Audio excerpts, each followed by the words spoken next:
Bom dia, Templo das Águias. Assente-se, por favor, que a paz do Senhor esteja com todos. Crianças lá atrás com a Patrícia. Glória a Deus. Glória a Deus.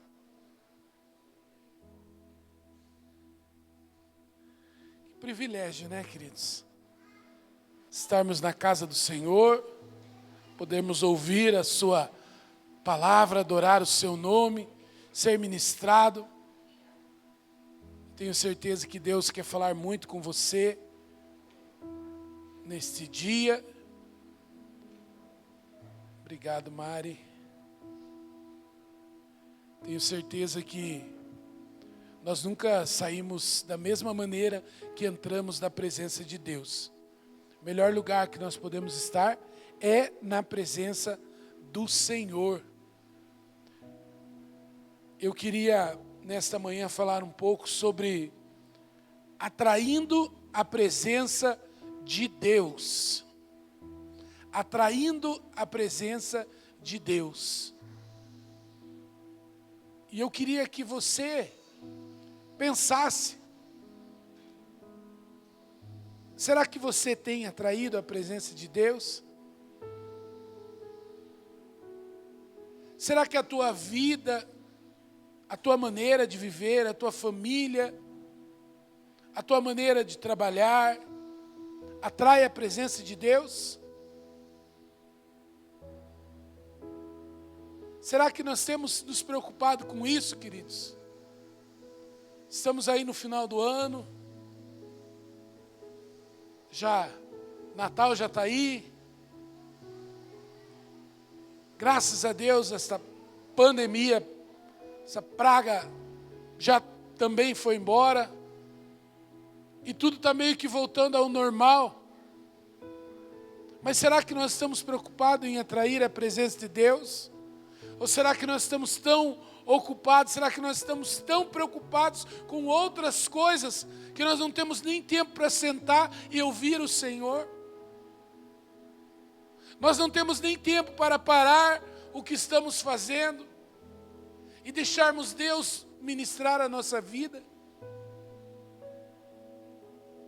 Será que precisa acontecer alguma coisa para a gente parar? Será que precisamos passar por uma luta, por uma dificuldade para a gente ouvir Deus? Para a gente atrair a presença do Senhor? Ah, meus irmãos, eu acho que isso não precisa nem ser falado, mas é a maior verdade. Não existe nada melhor do que a presença de Deus na nossa vida. Não existe nada mais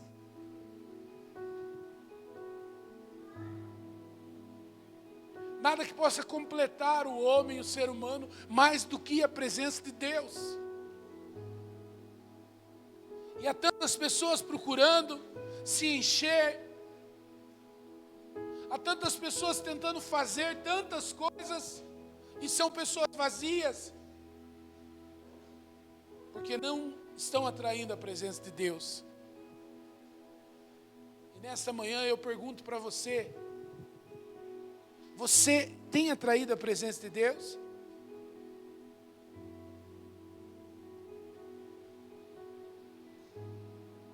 Durante este mês e o próximo ano, né? O tema vai ser também Reino de Deus, então eu creio que nós vamos falar muito a respeito disso. E nós estamos sendo ministrados, ouvindo, pregando, falando a respeito do Reino de Deus. O Reino de Deus, ele precisa ser manifesto através das nossas vidas. A vontade de Deus, ela tem que ser feita aqui na terra como ela é no céu. Mas eu pergunto para você nesta manhã: você tem se preocupado com isso?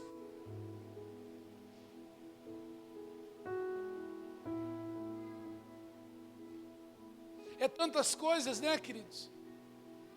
São tantas coisas para resolver. São tantas coisas para nos preocuparmos.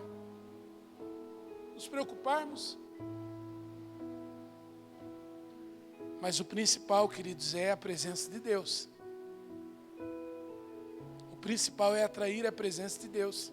Viver sem ter tempo para Deus é viver perdendo tempo. E eu queria falar com você nesta manhã a respeito de uma passagem que está no livro de 1 Reis, onde fala sobre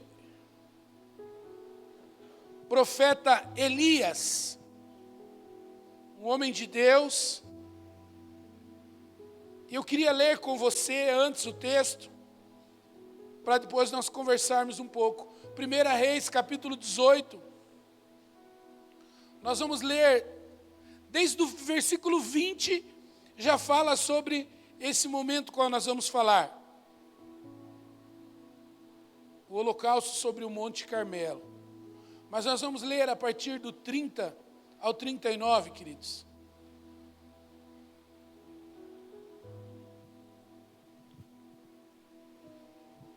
Diz assim: então Elias disse a todo o povo: chegai-vos a mim. E todo o povo se chegou a ele. E restaurou o altar do Senhor que estava quebrado.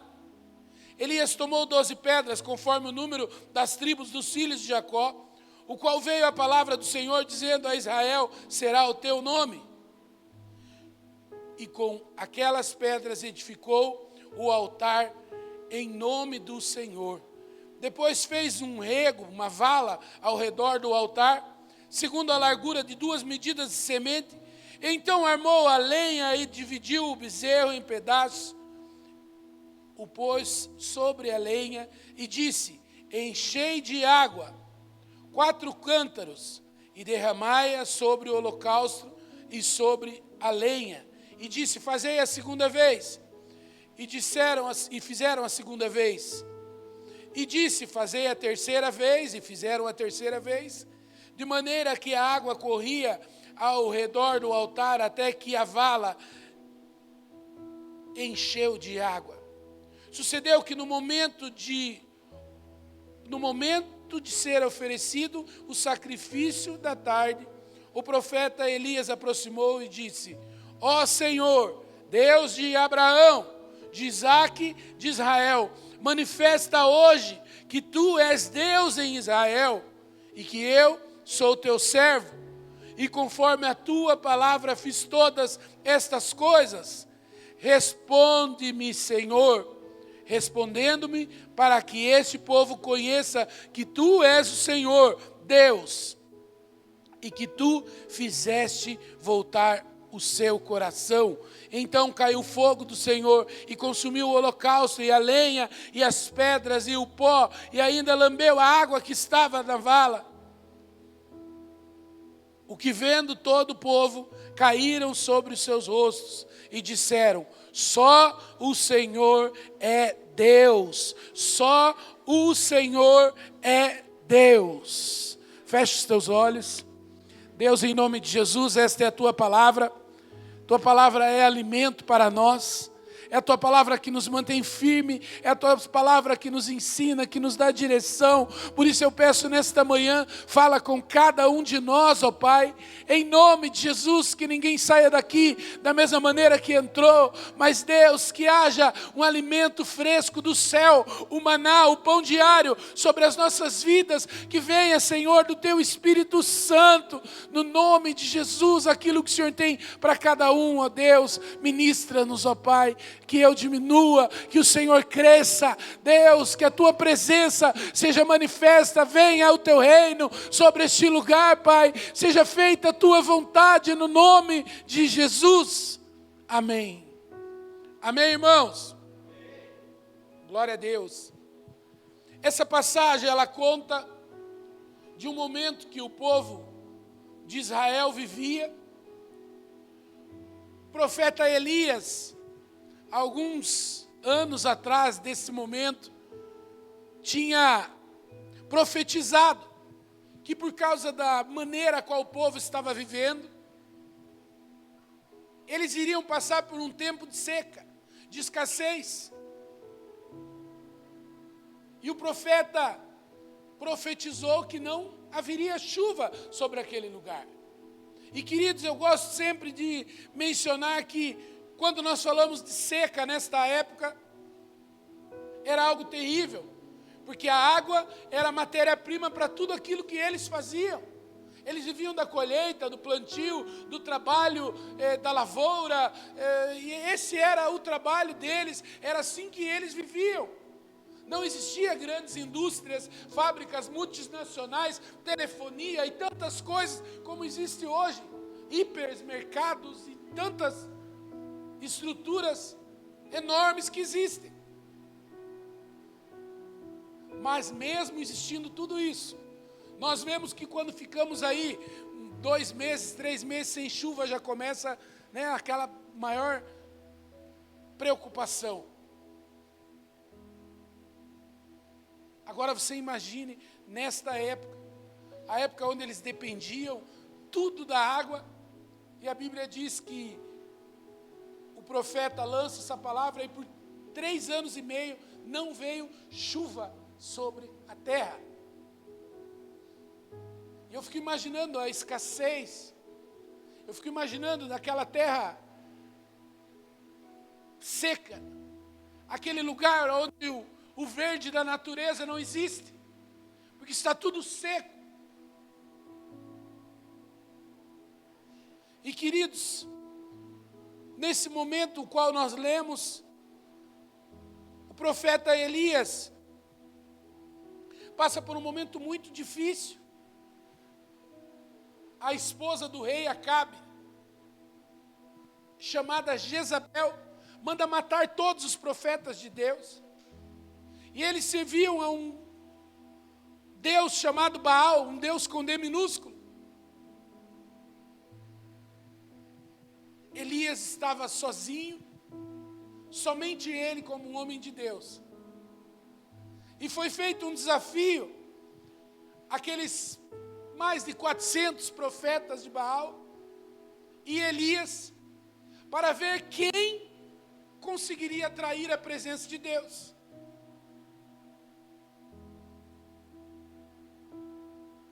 Irmãos, olha que coisa interessante. 400 e poucos homens. Mas Elias aceita o desafio.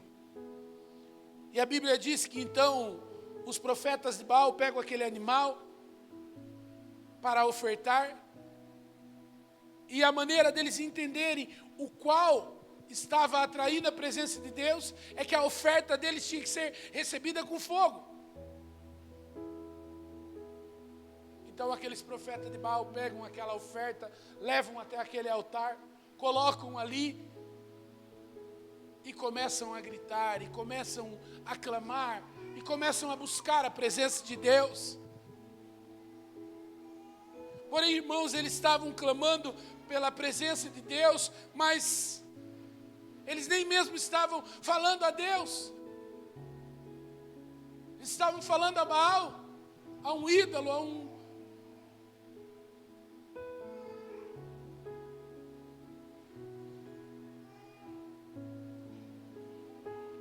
Se nós não clamamos a Deus, como nós queremos a presença de Deus? Mas, queridos, a Bíblia diz que aqueles homens, eles começaram a se cortar entre eles e gritar, desesperado e clamando pela presença de fogo naquela oferta. E a oferta estava ali, o céu parecia que estava blindado. E eles estavam ali desesperados. Irmãos, a pior coisa que tem quando nós precisamos de Deus e nós não o temos. Nós podemos passar por qualquer coisa nessa vida. Nós podemos passar por qualquer situação. Quando nós temos Deus, nós estamos seguros. Quando você vê uma pessoa passando por uma situação desesperada, pode ter certeza que ela não confia no Senhor. Ela não tem Deus. Ela não atrai a presença do Senhor para a vida dela. Aí ela é preocupada, aí ela é desesperada, porque ela confia na sua própria sorte. Agora, quando nós confiamos no nosso Senhor, quando nós sabemos que se nós orarmos, se nós clamarmos, oh queridos, isso é maravilhoso. Eu não vou dizer que nós não nos preocupamos, eu não vou dizer que nós não ficamos tristes muitas vezes, mas nós sabemos que o nosso Deus não dorme, que o nosso Deus está preparado. A Bíblia diz, queridos, que aqueles homens estavam ali gritando, por isso que eu falei que a partir do verso 20, e nada acontecia. Chegou um momento que até o próprio profeta Elias começou a gritar para eles: gritem mais alto. Quem sabe o Deus de vocês está ocupado, não está ouvindo, Ele não é Deus. Gritem mais alto. Quem sabe o Deus de vocês não está conseguindo atendê-los nesse momento. Continue gritando. O profeta sabia, irmãos, que o único que poderia derrubar fogo sobre aquele lugar era Deus. E eles não estavam gritando a Deus. Tem muitas pessoas que às vezes estão lutando, gritando, fazendo e se arrebentando. Literalmente se cortando tudo, se acabando. Tentando fazer as coisas na força do seu braço. Tentando fazer as coisas. E não consegue ver diferença nenhuma. Não consegue ver mudança em nada. Oh, meu irmão, deixa Deus agir em favor da tua vida. Deixa Deus agir em favor da tua vida. Deixa a presença do Senhor fazer com que o fogo dele venha consumir esse altar. Para de fazer as coisas na força do teu braço. Para de fazer as coisas do teu jeito.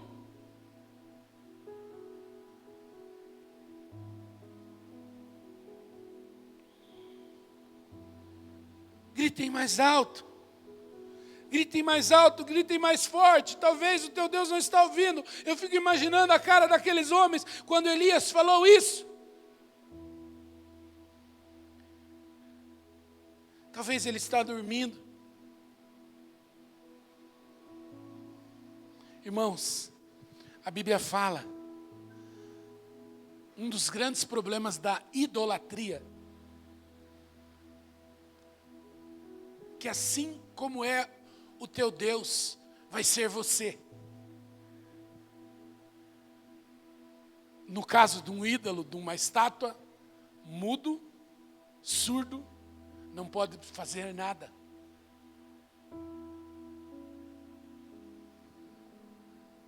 Por isso nós cremos num Deus vivo. Por isso nós cremos num Deus, queridos, que está vivo, olhando para nós, cuidando de nós.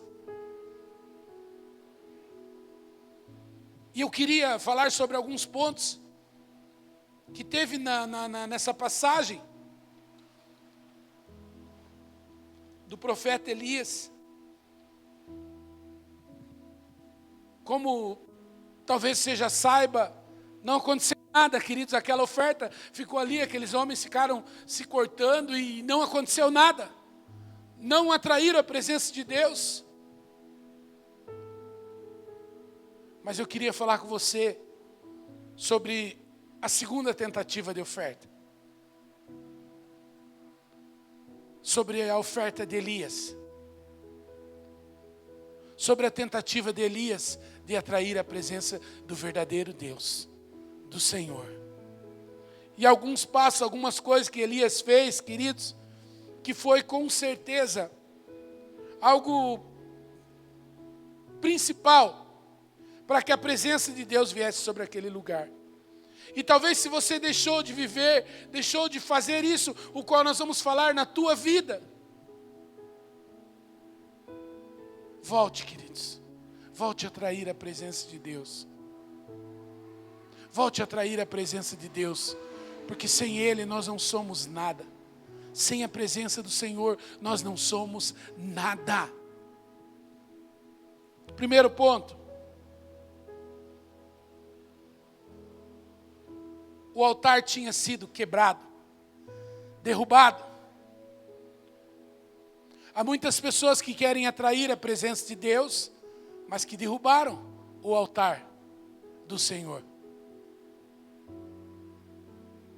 A primeira coisa que ele fez, queridos, foi restaurar o altar. O altar aqui, o qual nós estamos falando, o lugar onde eles faziam o sacrifício, era o lugar onde eles derramavam a oferta. E aquele lugar estava derrubado, estava quebrado. Estava tudo de qualquer maneira. E a primeira coisa que Elias fez, irmãos, Elias poderia chegar como eles, colocar o animal, orar e pedir a oferta. Irmãos, Deus ia responder? Eu creio que ia. Porque era o profeta Elias. Porque era o propósito de Deus. Nós vimos como terminou o final. Por 2 vezes a Bíblia repete. E todos viram quem é o Senhor. E todos viram quem é o Senhor. Existia um propósito para que isso acontecesse. Mas Elias fez a coisa da maneira certa. Às vezes a gente entra numa vida de rotina.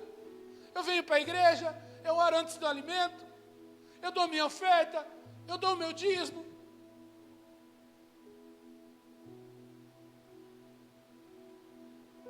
Mas o meu altar, que talvez eu tinha lá no passado,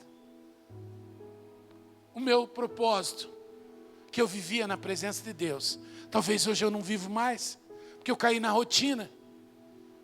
Porque eu estou vivendo na época da rede social, porque eu estou vivendo na época quando as coisas acontecem tudo em segundos.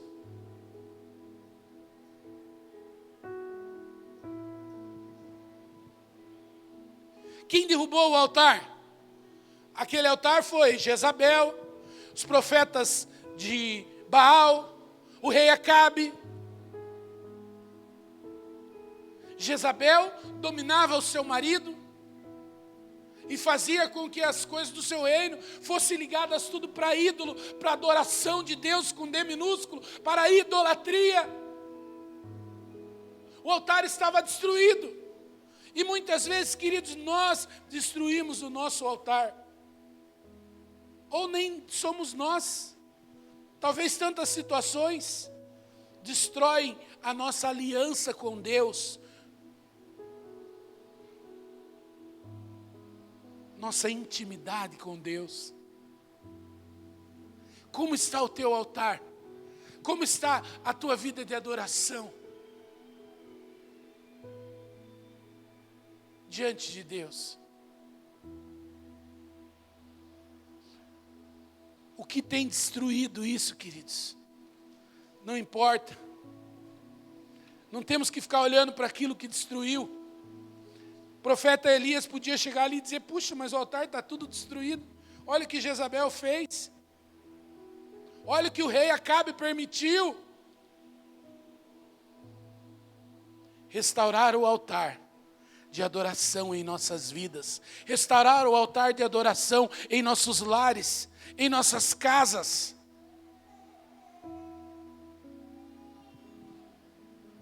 Nós precisamos de um altar de adoração. Não se iluda, não se engane. Quem sabe você está vivendo numa rotina. Será que se você precisar da presença de Deus, você consegue buscá-la? Você tem, queridos, maturidades, intimidade com Deus? Às vezes as pessoas vêm e falam, ai pastor, eu queria que você fizesse isso por mim, porque você é pastor, né? Amém. Estamos aqui para isso, para estar junto, para orar, para interceder. Mas meus irmãos, nós não vivemos uma época onde precisa mais um sacerdote orar em favor da tua vida apenas.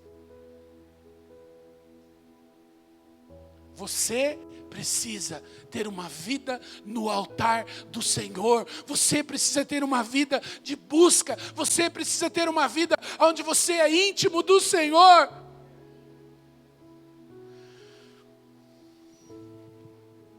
Restaure o altar do Senhor nesta manhã, neste dia.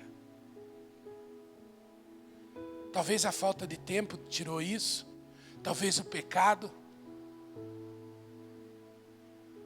Tantas coisas talvez tiraram o altar do Senhor da tua vida. Mas no nome de Jesus você pode restaurar isso nesta manhã. A Bíblia diz que ele tomou as 12 pedras. Irmãos, isso é um princípio do reino. O significado daquelas pedras era a restauração da unidade. O que Satanás quer é tirar você da unidade. É fazer com que você fique longe de tudo. Eu não sei quem lembra, uns meses atrás, a pastora estava pregando e ela lembrou sobre uma situação que aconteceu na casa de uma irmã aqui na igreja, da Dai e do Marcelo. Eu não lembro que data que era comemorativa, mas eles convidaram a gente para ir jantar. E nos fundos da casa da Dai tem um terreno grande e eles fizeram uma fogueira. E estava um dia frio, queridos. E nós estávamos ali em volta daquela fogueira, já tínhamos jantado, estávamos conversando. Família da Dai, uma família de baiano, e gostam de conversar, né, queridos? É baiano, é normal. E nós estávamos ali conversando, dando risada. E daqui a pouco um dos cunhados dela pegou um pedaço de tora assim, que estava no meio do fogo, tirou e colocou lá no canto, para aquecer eles. E eu olhei para aquilo e falei, dá uma mensagem isso daí. A tendência daquela tora é apagar, porque ela saiu do fogo. Ela era tão bonita, robusta, estava ali no meio daquele fogo forte, né? E fica aquele negócio. Só que a partir do momento que aquilo foi retirado do brasido do fogo e foi colocado lá no canto sozinho, ela começou a apagar. E o fogo dela começou a diminuir. Diminuir. Até que chegou um ponto que ela apagou e ficou aquela fumacinha, aquele brasido. E talvez aquele brasido ia consumir o resto daquela lenha. Mas o que eu quero dizer para vocês, queridos, o que Satanás quer é tirar você da unidade. O que Satanás quer é espalhar você no reino de Deus e não juntar. Quando o profeta fez isso, ele estava nos ensinando que nós temos que ser unidos. Nós temos que ser unidos, nós temos que estar sempre juntos, sempre próximos um do outro. Como irmãos, como família cristã, nós temos que ajudar o outro. Mas muitas vezes os nossos problemas, as nossas dificuldades, fazem com que nós achamos, ninguém quer me ajudar, eu vou sair, eu vou me afastar. E nós começamos a se isolar, queridos. Nós começamos a se isolar. Nós começamos a se afastar do propósito de Deus.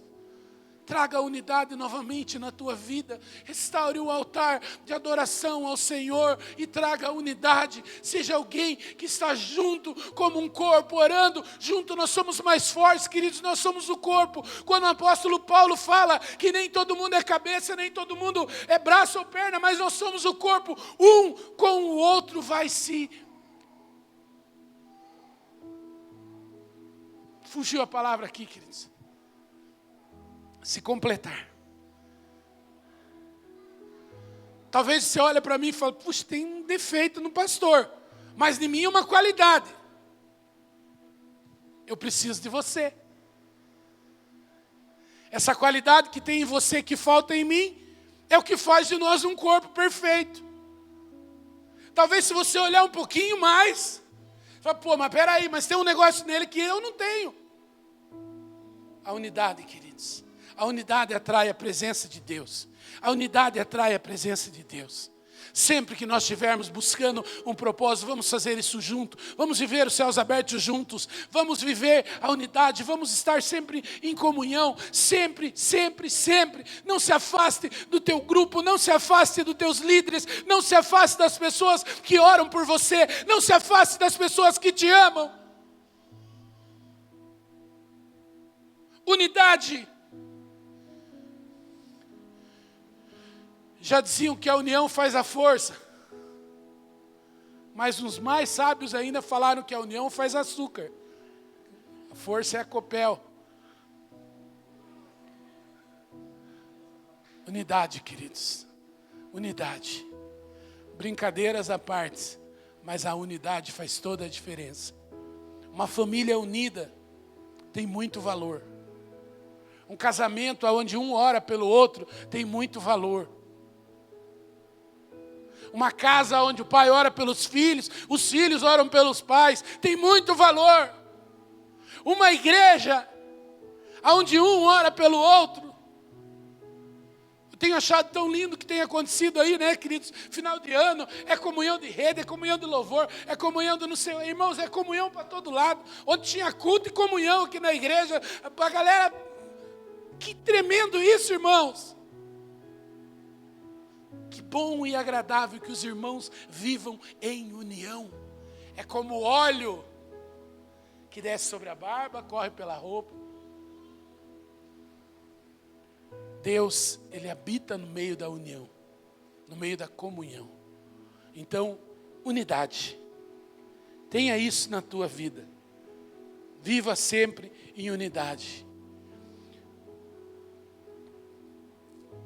Ele fez uma vala em volta do altar, armou a lenha, dividiu o animal em pedaços e o colocou sobre a lenha. Provocou a presença do Senhor, criou uma situação favorável à manifestação de Deus. Às vezes, queridos, a gente fala aqui em relação de se preparar para fazer as coisas para Deus, se preparar para vir no culto, colocar uma roupa, passar um perfume. Quem tem, arruma o cabelo. Se arrumar, se preparar para buscar a presença de Deus, para vir na casa do Senhor. A gente fala de Santa Ceia, é um culto, irmãos, maravilhoso.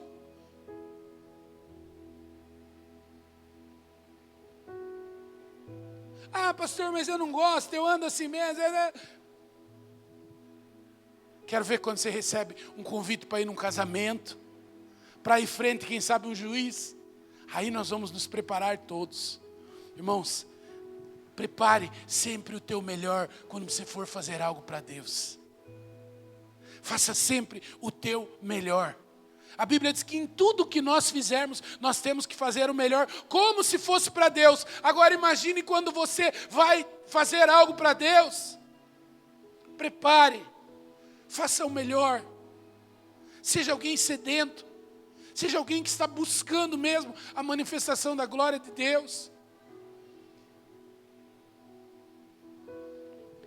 A Bíblia diz que eles tomaram 4 cântaros de água e derramaram sobre o holocausto e sobre a lenha. E fez isso por 3 vezes.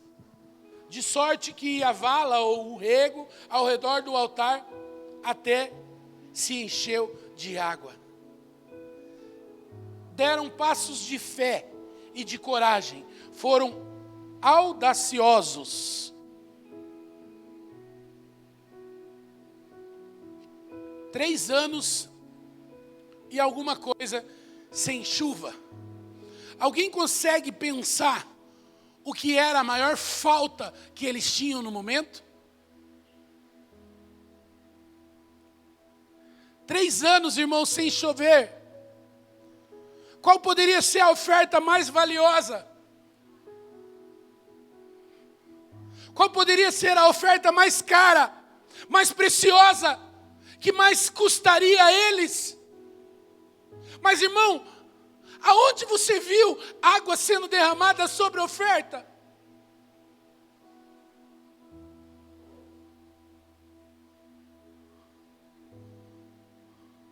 Foi uma tacada de mestre do profeta. Foi uma demonstração de fé. É isso que está faltando? Isso é o mais precioso hoje? É isso que eu vou derramar sobre a oferta. Eu falo, irmãos, que nós não entendemos o poder da oferta, mas passagens como essa nos fazem entender como isso é poderoso.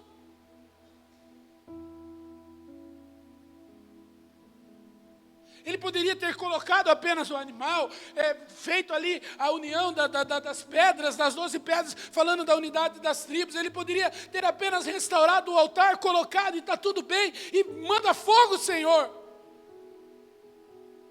Pegado a viola, puxado uns corinhos antigos ali. Manda fogo. Que na época devia ser moderno.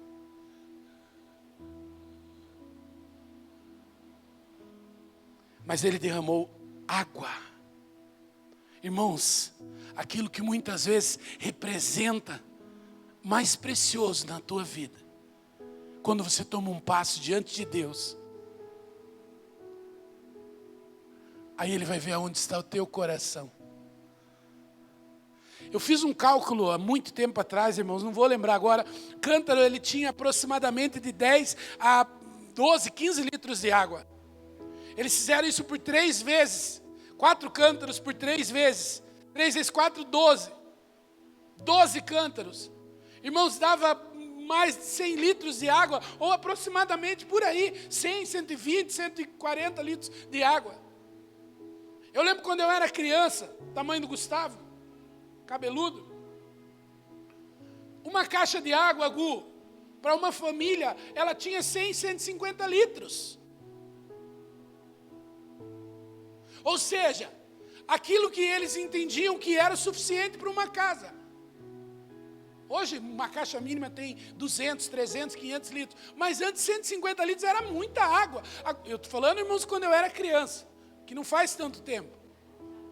Agora, você imagine lá nessa época, William, quanto valia esta água? No meio de uma seca.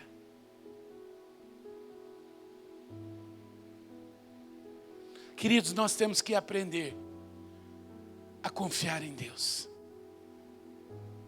Nós temos que aprender com esses homens que viram coisas tremendas, que fizeram descer fogo do céu. Nós temos que aprender a confiar em Deus.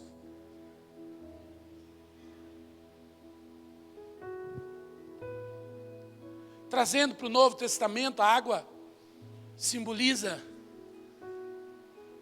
o Espírito Santo. Irmãos, talvez olhando, sem conhecer o resultado final, nós diríamos, esse homem é louco. Este homem é louco. Numa seca como essa, jogar água sobre esta oferta. A loucura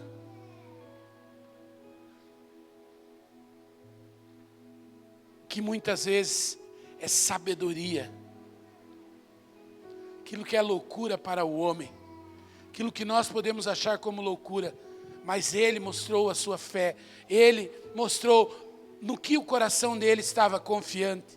Ele estava ali dizendo, eu tenho certeza do que vai acontecer. Eu sei que o meu Deus vai fazer. Então, eu não tenho por que duvidar, eu não tenho por que ter medo.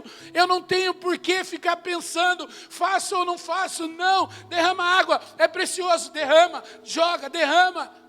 Espera o resultado.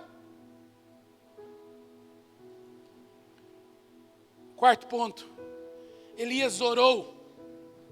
Olha a oração dele. O Senhor, Deus de Abraão, de Isaque e de Israel, manifeste hoje que tu és Deus em Israel e que eu sou teu servo. E conforme a tua palavra fiz todas estas coisas. Responde-me, Senhor. De novo, responde-me, para que este povo conheça que tu és o Senhor Deus. E que tu fizeste voltar o seu coração. Irmãos, a palavra do Senhor diz que Deus não resiste a um coração quebrantado. Não existe coisa mais poderosa do que uma oração na beira de um leito de enfermidade.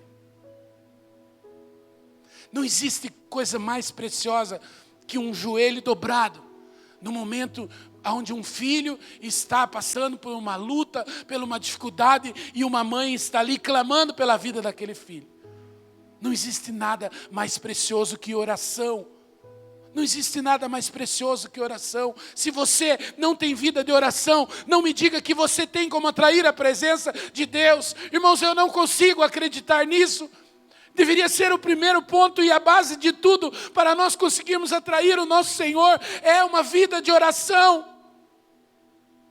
A oração de Elias, ela engrandece ao Senhor. A oração de Elias, ela diz, Senhor, para que o teu nome seja louvado. Senhor, para que as pessoas conheçam, saibam que há um Deus em Israel. Manifesta a tua glória. E eu pergunto para você nesta manhã, você tem vida de oração? Você tem vida de oração? Ou você ora quando tudo diz que está no fim, quando não tem outra saída? Eu gosto tanto de falar sobre a oração preventiva. Nós temos que orar pelas situações lá na frente, queridos. Nós temos que ter uma vida regada de oração. Restaure o altar. Restaure o altar sobre a tua vida, a tua família, a tua casa. Oração fervorosa. Não foi uma oração rápida, sem entendimento. Abençoe esse alimento, no nome de Jesus, amém. Uma oração poderosa, cheia de fé, convicta de resposta. A oração que vai atrair o fogo de Deus será uma oração intensa. Você precisa atrair a presença de Deus para algo na tua vida, na tua família. Oração intensa. O que você precisa?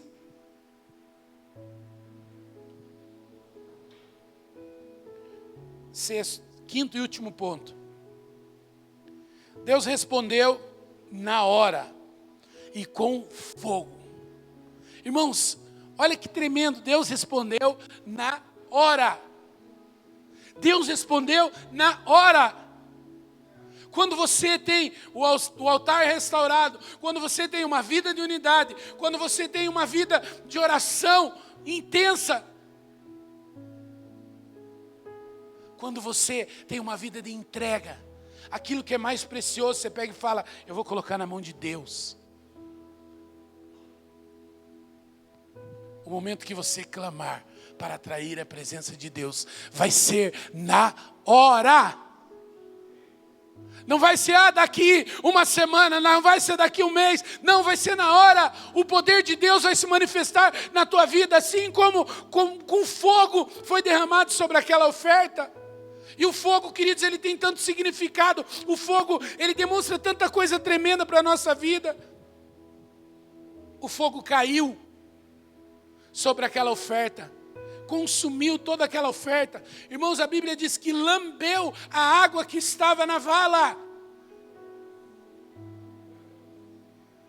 Você tem fé para fazer?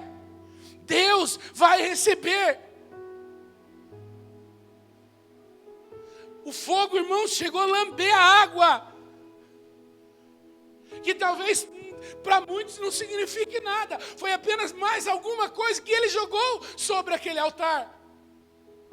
Mas ele estava entendendo, tenho certeza. Ele estava entendendo. Era como se Deus estivesse falando para ele. Viu, filho?